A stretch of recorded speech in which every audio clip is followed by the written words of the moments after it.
क्या हो अगर आप एक दिन न्यूज़ चैनल लगाएं और ये देखें वोल्केनिक अरप्शन, 20 लाख लोग हलाक हो चुके हैं, सारे एयरपोर्ट्स बंद कर दिए गए हैं।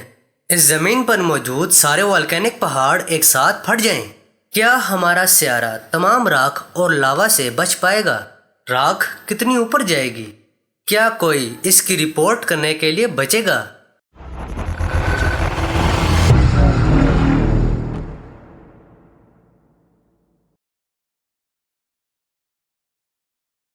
सारे आतिशफिशा पहाड़ खतरनाक नहीं होते। मुअद्दम आतिशफिशा पहाड़ जो पिछले 10,000 सालों में नहीं फटे, उन्हें दोबारा फटने के लिए जरा भी मैग्मा नहीं बचा होता। हमारी जमीन पर किसी भी टाइम 10 से 20 वोल्केनिक पहाड़ फट रहे होते हैं। जमीन पर मजमूई तौर पर 1500 एक्टिव आतिशफिशा पहाड़ मौजूद हैं और कई अनगिनत पानी के नीचे हैं। क्या होगा अगर ये सारे एक साथ फटें? ये क़यामत जैसा होगा। हमारी ज़मीन पर मौजूद सारे आतिशफिशा पहाड़ एक साथ एक वक्त में फटें तो कई सारे धमाके होंगे। ये धमाके चट्टानों की दीवारों, राख और गैसों को तोड़ते हुए अपने आसपास के इलाकों को मिटा देंगे। आप उन तेज बादलों को पीछे नहीं छोड़ पाएंगे।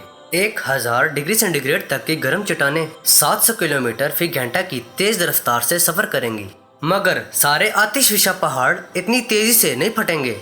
कुछ आतिशफिशा पहाड़ अपनी पूरी कुव्वत से फटने के बजाय मैग्मा को पिघलाकर पहाड़ से बाहर निकाल देते हैं। इस अमल को इफ्यूसिव इरप्शन कहा जाता है।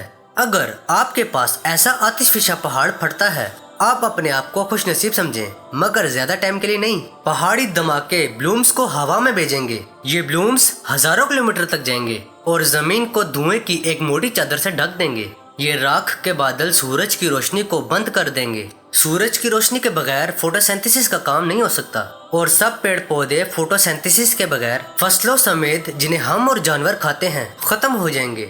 आतिशफिशा पहाड़ों की राख चट्टानों के छोटे छोटे टुकड़े होते हैं। ये बहुत भारी होंगे। अगर काफी राख आपके घर की छत पर गिरे तो आपका घर टूट भी सकता है। आप हवाई जहाज में भी इससे बचकर नहीं जा सकते।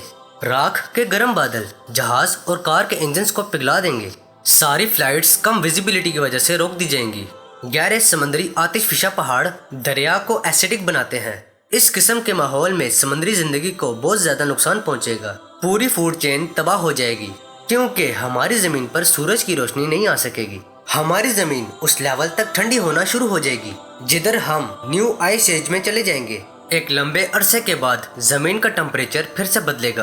विस्फोटों से निकलने वाली सारी कार्बन डाइऑक्साइड, जिसके नतीजे में हमें भयानक ग्रीन हाउस इफेक्ट देखने को मिलेगा जो पूरी जमीन को झुलसाना शुरू कर देगा। अगर आप इन खतरनाक विस्फोटों से बचते हैं और राख में सांस लेने से नहीं मरते, आपके लिए सबसे महफूज जगह समंदर के बीच में जहाज पर होगी या ज़ेरे जमीन बंकर में।